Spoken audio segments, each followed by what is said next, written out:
اس لیے قربانی کا مقصد محض گوشت کی تقسیم نہیں ہے، بلکہ اس کے پیچھے کا فرما حکمت قربانی کے جانور کا اللہ کے لیے خون بہانا ہے۔ اس طرح عید الاضحیٰ یا عید قرباں کا بنیادی فلسفہ اللہ کی رضا کا حصول ہے، جس کے لیے قربانی کی جاتی ہے، اور اس میں حسن نیت اور اخلاص کا ہونا سب سے بنیادی شرط ہے۔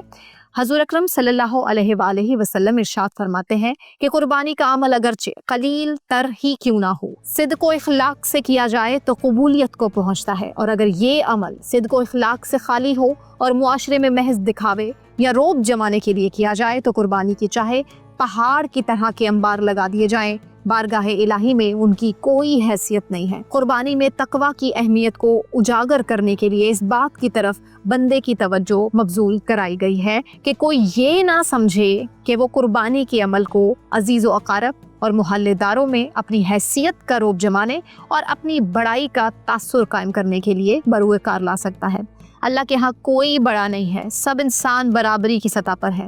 عین ممکن ہے کہ خدا کے ہاں کوئی سفید پوش یا فقیر زیادہ قدر و منزلت کا حامل ہو۔ ایسے بھی اللہ کے بندے ہیں جو 2 وقت کی روٹی کے محتاج ہیں، لیکن ان کا دل چاہتا ہے کہ کاش ہمارے پاس اتنے وسائل ہوتے کہ ہم اللہ کی راہ میں قربانیوں پر قربانیاں کرتے چلے جاتے۔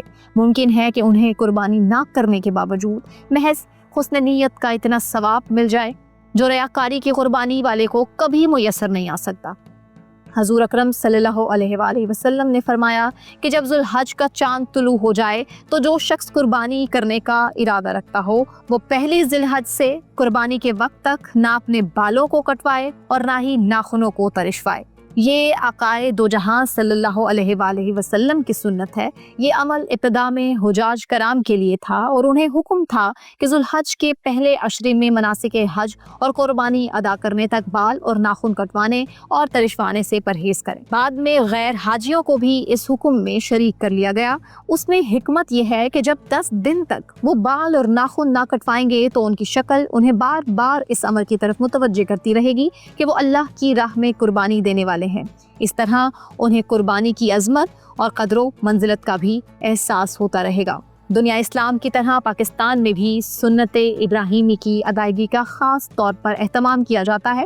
ہر سال کی طرح اس سال بھی شہر شہر منڈیاں سجی ہیں اور لوگ خریداری میں مصروف نظر آ رہے ہیں۔ آج کل ہر گلی محلے میں بھی گھروں کے باہر قربانی کے جانور بندھے نظر آتے ہیں، جسے بچے بہت زیادہ انجوائے کرتے ہیں۔ ایک چیز جس پر ہر سال ہم بحث تو کرتے ہیں لیکن نہ تو اس پر کوئی انفرادی طور پر عمل کرتا ہے اور نہ اجتماعی طور پر کوئی کوشش بھی کی جاتی ہے، اور وہ چیز ہے عید قرباں کے دوران صفائی کا خاص اہتمام۔ جی ہاں، حالت یہ ہے کہ جانور کی آلائش کو مناسب جگہ ٹھکانے لگانے کی بجائے گلی کے نکر پر پھینک کر آنے اور جانے والوں کو نقصان پہنچایا جاتا ہے، اور لوگ آتے جاتے ہمیشہ حکومت کو کوستے دکھائی دیتے ہیں۔ عید کے روز ہر گلی کے کونے پہ آپ کو آلائشوں کا ڈھیر نظر آتا ہے، اور لوگ سنت ابراہیمی کی ادائیگی کے ساتھ ساتھ یہ بھول جاتے ہیں کہ صفائی بھی نصف ایمان ہے۔ اور ہاں، عید قرباں کے ٹائم پہ جانور کے حقوق کا خیال رکھنا، اس کی خوراک کا، اس کے پانی کا خیال رکھنا بھی سب سے زیادہ ضروری ہو چکا ہے، کیونکہ ہم سوشل میڈیا پہ اس طرح کی کتنی ہی ویڈیوز دیکھ چکے ہیں کہ جانور کو بڑی مشکل سے کار کے ٹرنک میں بند کر کے لے جایا گیا اور کتنے ہی جانور موت کے گھاٹ اتار دیے گئے۔ ہر سال حکومت کو کوسنے کی بجائے آج ہم اور آپ عہد کرتے ہیں کہ عید قرباں کے دن ہم قربانی کے بعد آلائشوں کو مکمل ٹھکانے لگائیں گے۔ ہم صفائی ستھرائی کا بھی اتنا ہی خیال رکھیں گے جتنا ہم اپنے گھر کی صفائی ستھرائی کا خیال رکھتے ہیں۔ اور اس ویڈیو پر کامنٹ سیکشن کے ذریعے بتائیے کہ کیا آپ اس تجویز پر عمل کریں گے اور اپنے ارد گرد کے لوگوں کو بھی کنونس کریں گے کہ انہیں صفائی اور ستھرائی کا بھی اتنا ہی خیال رکھنا ہے۔ اور ہاں، جاتے جاتے ایک بار پھر سے میری اور میری ٹیم کی طرف سے آپ کو عید مبارک، اور قربانی کا گوشت پکا کر ہمیں اور ہماری ٹیم کو کھلانا مت بھولیے گا۔ ہم آپ کا انتظار کریں گے، کامنٹ سیکشن میں بھی ضرور بتائیے گا۔ اپنا خیال رکھیے، اللہ حافظ۔